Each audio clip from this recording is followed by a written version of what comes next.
안녕하십니까? 세계 경제 동향 브리핑입니다. 지난 한 주 동안 글로벌 경제 지표를 정리해드리겠습니다. 주식시장, 금리, 환율, 원자재 시장까지 지금 바로 시작합니다. 코스피 지수는 전주 대비 153.74포인트 하락하며 3,953.76포인트를 기록했습니다. 코스닥 지수는 전주 대비 23.61포인트 하락하며 876.81포인트에서 거래를 마쳤습니다. 원달러 환율은 전주 대비 27.94원 상승한 1,457.16원에서 거래되고 있습니다.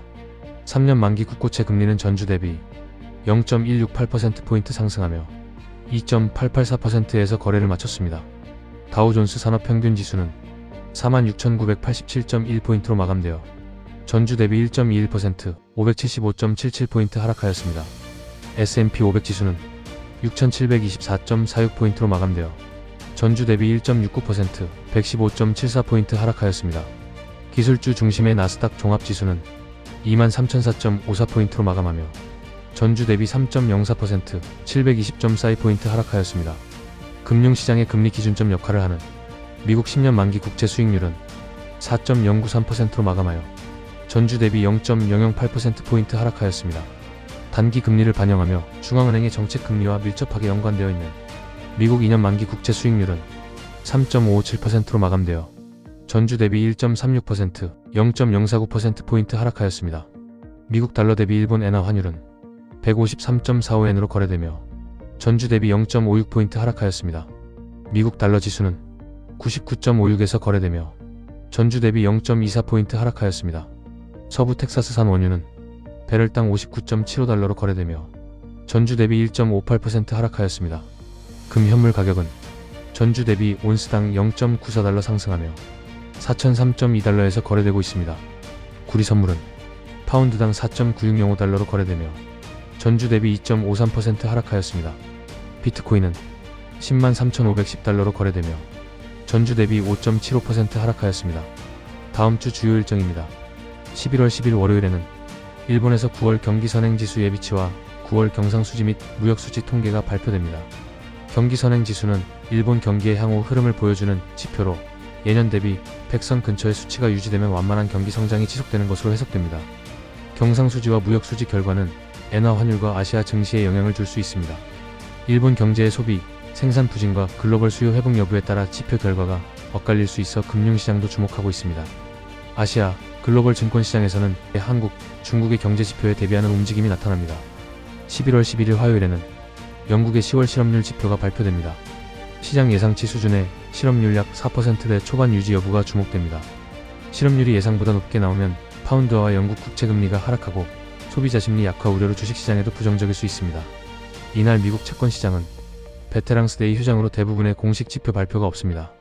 연방공개시장위원회 FOMC 위원 연설 등 대형 이벤트가 없는 가운데 시장 참여자들은 10월의 인플레이션 지표와 연준 위원들의 언급에 따라 채권 금리와 달러화 흐름을 점검할 계획입니다.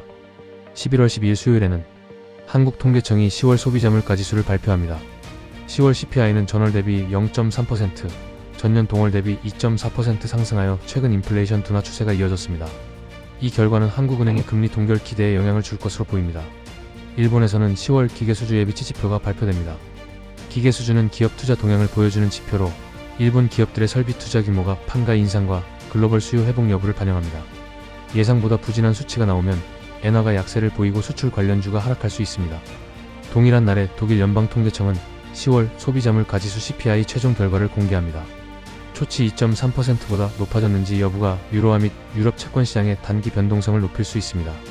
물가 상승률이 2%를 하회하면 유럽중앙은행이 12의 기존 통화정책 기조에 대한 부담이 완화될 수 있으나 발표 결과가 시장 예상보다 높을 경우 유로화 강세 요인이 될 전망입니다. 11월 13일 목요일에는 미국의 10월 CPI 발표가 있습니다. 시장은 연간 CPI가 3%대 초반 수준을 유지할 것으로 보고 있습니다. 인플레이션이 안정 국면을 유지한다면 달러화와 국채금리가 하향 압력을 받을 수 있습니다. 같은 날 영국의 3분기 GDP 예비치가 발표됩니다. 3분기 성장률이 예상보다 높게 나올 경우 파운드화는 강세를 보일 수 있으며 반대로 성장 둔화가 확인되면 영국은행의 완화적 정책 전망이 강화될 수 있습니다. 또 같은 시점에 발표되는 9월 산업생산과 무역수지도 경제 전반의 모멘텀을 판단하는 데 활용됩니다. 또 유럽중앙은행이 유로존 9월 산업생산 지표를 발표합니다. 9월 산업 생산이 경기 침체 신호를 보이는지 여부는 유로화와 독일 국채에 민감한 이슈입니다. 예상보다 양호한 생산 증가가 확인되면 유로존 경기 회복 기대가 커져 유로화가 강세를 보일 수 있습니다. 11월 14일 금요일에는 미국의 10월 소매 판매와 생산자 물가 지수가 각각 발표됩니다.